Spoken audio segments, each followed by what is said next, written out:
We are back. It's the T with V and Z. Back better than ever for our second episode. Although I'm not sure we can say the same for our country, but that's what we're going to be talking about today. But first, some Prosecco Rosé. We are sipping on La Marca Prosecco Rosé. Fun fact about Prosecco Rosé is it's made from Glera and Pinot Nero grapes. There we go. Cheers. And it's been around since the 1880s, but it recently gained a lot of popularity as it just was introduced in the Prosecco Consortium at the height of COVID, actually. Okay. So definitely excited. La Marca is one of our faves. Absolutely. Here's the bottle for reference. And this is a bottle that you can get for under $20. So we love balling on a budget Prosecco. And I think that's available in like most. Yeah, most stores. Exactly. Cheers. Ooh. Love her. We love that. We love our rosé girlies. Rosé girlies through and through. A shout out to La Marca. So yeah, there's so much to talk about. Yes. So when we were last here with you, we were hopeful. Very hopeful. Yes, we were hopeful that perhaps we were going to see the best of our country. However, in our opinions, the best of our country is not what was displayed in November. At all. I know I was pretty shocked. I remember I called V the next day. I had been up like till 4 o'clock watching the news. I'm going to say around midnight, I was like, this is not going in the direction that we need this to go in. I wasn't as shocked. I'm pretty sure I hit the sheets before midnight. Well, I'm up trying to do the math.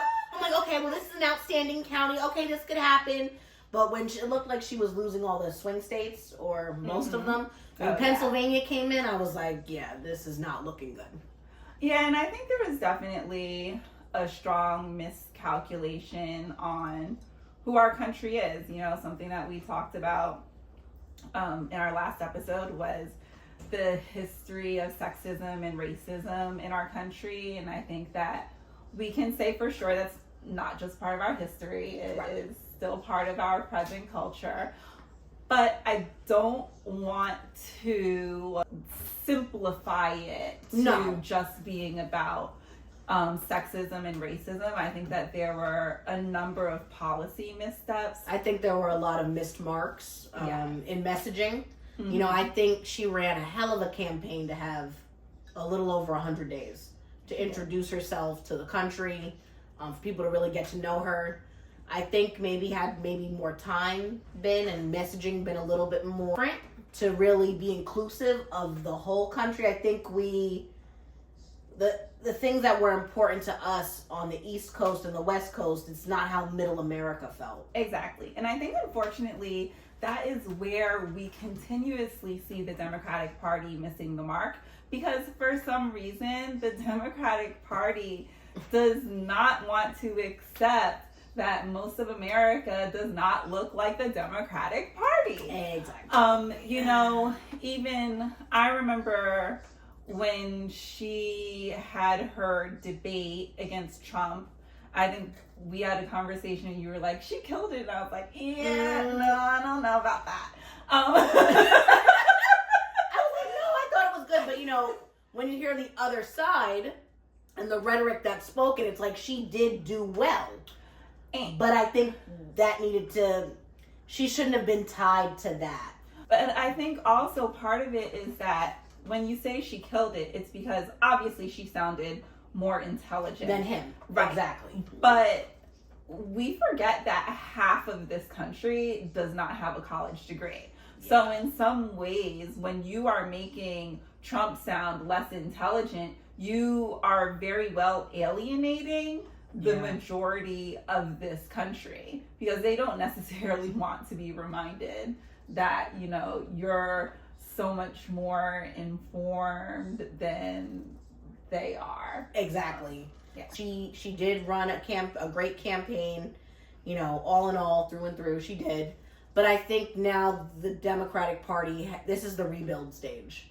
They really have to rebuild now to change their messaging in the next 2 years with the midterms, and then, you know, in 4 years after we endure the next 4 years.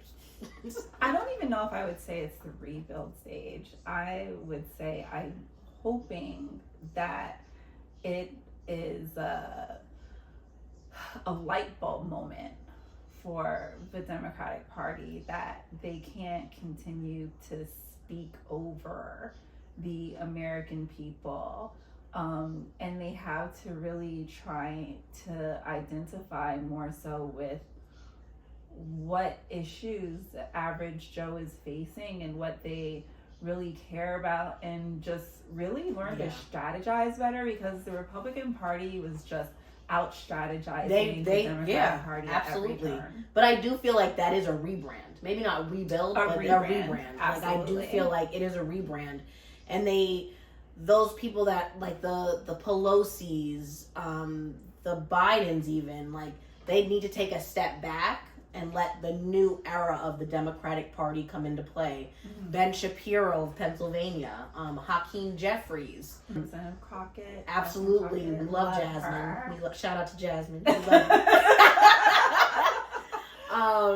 So I think we need to have a new era of leaders that are leading the Democratic Party that can relate to more people on those hard-hitting issues like you're talking about. Yeah. One more thing that has been coming up since the results of the election were put out there, is a lot of people were saying that maybe it would have been a different result if she had a longer time to campaign, like you said. A lot of people are blaming President Biden. They are. That's a great point to bring up. You know, I do think he should have probably stepped down earlier to give her more time. So I have to wonder, actually. I think that the Democratic Party has been putting a lot of focus on he should have stepped down earlier. Also, they've mentioned that there should have been a primary race, which I think that would have made a lot of sense. I don't know that Kamala Harris would have won the primary race. No, I don't know. Yeah. I don't. The way it happened, it didn't seem the way we constitutionally go through an election, an election process, where it gives people that chance to come out. Right. People came out and, you know, Trump won his primary. You know, we can't say that Kamala won that primary because it didn't take its due process. Right. And I think also that, you know, people are saying that Joe Biden should have stepped down, but we have to also ask the question, what would have happened if we just supported him as the candidate? Because I think that there is a strong possibility that he might have actually won. I mean, people were really, because people were concerned about his age, but he's like 3 years older than Donald Trump. And also bringing back the whole sexism, racism issue. I think that at the end of the day, he was just much more palatable. I mean, but then you have to bring ageism. And I was going to say the ageism, and then also with that debate, that performance with that debate that they had, it just, I think it maybe brought to the surface maybe some health challenges. You know, so but I also think that, yes, Biden should have stepped down earlier. But at the same time, we can't not talk about Biden was a good president. Like, I do feel like he was a great president. Like, I think that in the midst of turmoil, he really did bring calm, a sense of calm for those who 4 years ago thought all hope had been lost. And it brought back, felt like, civility. So I do think we do have to give him his kudos with that. It does bring up a question of whether it makes sense going forward for us to just automatically support the incumbent, or should we always have a primary so we can make sure that the candidate who we're putting up is actually a candidate who the people are behind? I like that.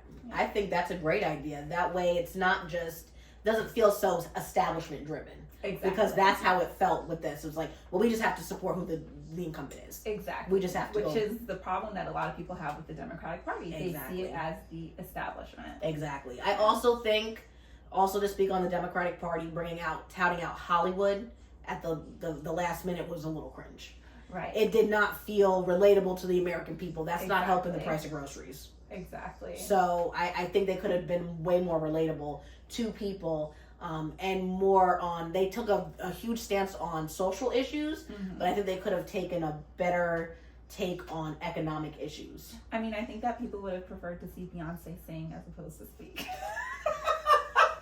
And I think people also, a lot of people did not like that Meg performed. Oh, yeah. They thought that was like off brand. And you know, it's interesting you say that because I was watching the Associated Press coverage of her not her resignation speech. What would it have been? Her concession speech. Thank you. And a lot of people were, and this is where we saw a lot of the sexism and racism again, because people were talking about how she was on CPT time and how she was disrespectful to her supporters. And then it was interesting because the playlist that they were playing, there was like a lot of hip hop playing. And they were like, this is so inappropriate. And they're like, yeah, but she had Meg, twerking during her campaign. So yeah. It just missed its mark. It missed its mark. I love I do too. Shut up, babe. We love you. We are Meg stands for sure. Was at the concert. Right. But I think that also, we also saw a split with Gen Z. Gen Z, we also saw, did not all go for her. I think they were counting on that young vote. Right. Actually, in Michigan, in those heavy college-laden areas, they really split 50-50 with the ticket. That's one of the things that I love about the Gen Z generation, and older Gen Cusper. But that they really seem to step out of the box. Like, yes. You can't put Gen Z in a box. They're like, oh, is this the way you did it before? Well, this is how we're doing it now. Right. And we'll talk later in the episode about social media's influence on the election.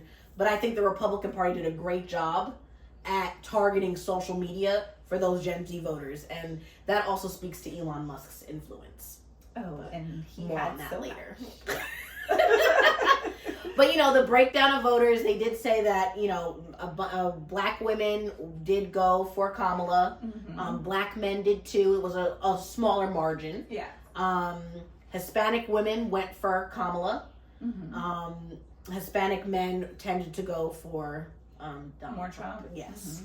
Mm-hmm. And as for, women, white women were also split, but they did tend to go towards Trump. I think it was also interesting that in those middle America states, I think, Texas for sure, I think there was another place that was on the ballot, they separated women's rights. Yes, Florida and Texas. They separated women's rights and from the ticket. And so people could vote yes for abortions, access to abortions, but still vote for Trump. Which really makes you wonder, who was asleep at the Kamala Harris campaign? Because they should have known that those things were on the ballot. How did nobody know? Knowing that that was on the ballot, it made no sense to make abortion rights such a huge issue, because women were able to vote for Trump and also vote for abortion rights at the same time. Right. And also white men also voted towards Trump.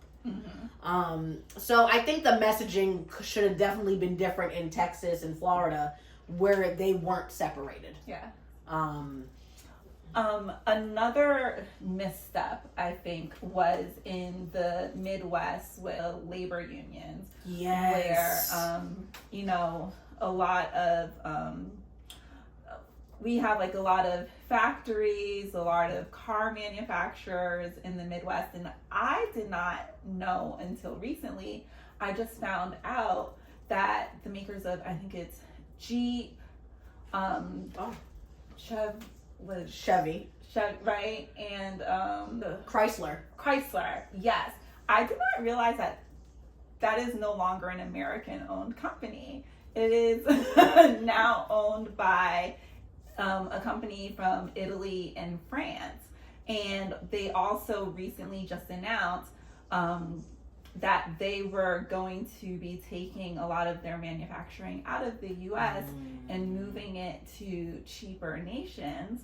And apparently they're starting to have to rethink that because of Trump's announcements about tariffs. Also, very recently, there was apparently a huge layoff at that company. Okay. So a lot of those workers from that company were in support of Trump. And I think that normally the Democrats think that they have the labor union behind them. But I think that because of that issue that Trump has touched on, where he's saying that he wants to bring all the manufacturing jobs back to and keep them in America, that we actually didn't see as much support from the labor unions for the Democrats. Exactly. I think that, and that also speaks to the economy as a whole. It wasn't just the price of groceries, it was manufacturing jobs and, and things of that sort. And when you look at the exit polls, people were most concerned with the economy, followed by immigration. When you look state by state, which in some ways are aligned. They are. I also thought it was interesting that Flint, Michigan, went red. Well, that's one of that the speaks to with the manufacturing. Yes. Exactly. Interesting how the returns came in. We're stats girlies, so we definitely were like reading all the stats, and you could really look county by county and see where the missteps were. But all in all, it really was. I just wish that some people on her campaign were looking at the stats. They could have hired us. We could have. We also would have known about that issue in Texas and Florida. Right. So, it's that part too. And, we touched a little bit earlier on the influence of social media with Gen Z, but I think, like I said, the Republicans did a great job at their social media campaigning. And it all came down to Elon Musk and X. In the era of misinformation, there was a lot that was put out there on X. Okay. And I think that really led to, I think that was another sleeper that the Democrats didn't really see coming.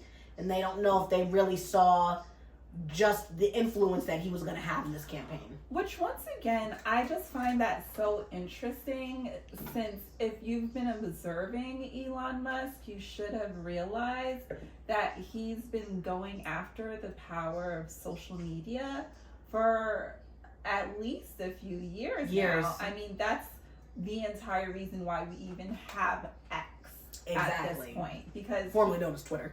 Right. Because he saw how much power social media had, and he did not like that they were actually fact-checking things, especially when it was not going in the direction of what his politics were.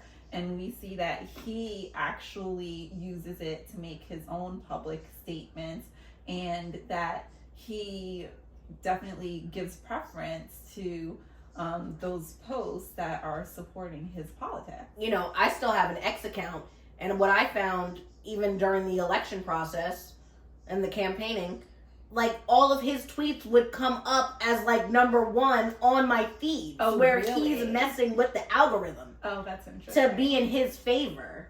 So I thought that was just interesting. Like, okay, so what else are people seeing? And is that everybody's feed, or you just sure? Exactly. Absolutely. So, I just think that he had a way bigger influence. It's also with paying people $1 million. Which how's that legal? It's actually not. Right. But they keep on finding these loopholes, and part of one of my gripes with the Democratic Party, I have a few, is that they never put their foot down when, the Republicans and the billionaires that are taking over our government are doing things that are clearly illegal and clearly unconstitutional. Right. They never put their foot down until it's too late and they no longer have the ability to put their foot down. Then they want to, say, well, they shouldn't have been able to do that. Well, you saw them. You literally saw them doing it. That was the time right. to say something. Right. But we're just letting this man he contributed upwards of $250 million. Yes. $250 million to the Trump campaign. And that was ads. A lot of those advertisements were false. Mm-hmm. So it is really interesting how the Democrats did not pick up on that. When they go low, we go high. It's like, no, we need to be fighting back. And Exactly. I felt like we did not fight back, but at the same time, we were really hoping that people's hate of him for Trump Mm-hmm. would lead to support of her. And that wasn't the case. No. Unfortunately, it was an election where, I don't think anyone really was that thrilled about either of the candidates. No. It's funny, I actually had a conversation with someone close to me who's a Trump supporter Okay. after the debate between Kamala and Donald Trump. And it was after I talked to you, I was like, I don't really think it went that great. Killed it. I was like, all of you are like hardcore Kamala supporters. Let me find out what someone who is not for her thinks. Because I'm thinking if I'm like, then she's not going to get any additional votes. And she needs additional votes, right? So I asked him, and I was like, what did you think of the debate? And he was like, yeah, I just see Kamala is weak. And he was like, and Donald Trump, I think that he's going to be better for the economy, but he's a liar. And I was like, so who do you think won? And he said, our enemies. Oh, that part. And I mean, yeah, I think that's where America is right now. And it's scary because I know this is another topic that we have to address, but there's just so much happening in the world right now. Yes. It is scary for our country to be in such a weak position. And a lot of turmoil and a lot of, unrest just within America. Mm-hmm. But let's not even talk about all the foreign issues, global issues at play here. So that's why. But I think all in all, the Democrats have to have a rebrand. It has to just be different going forward. Mm-hmm. And hopefully they really will. Like you said, it's a light bulb moment. Please stay tuned for part 2. Thank you for coming to the Tea with V. And C. And make sure you like, subscribe, turn those notifications on the video. Cheers. Very on brand for us. Cheers.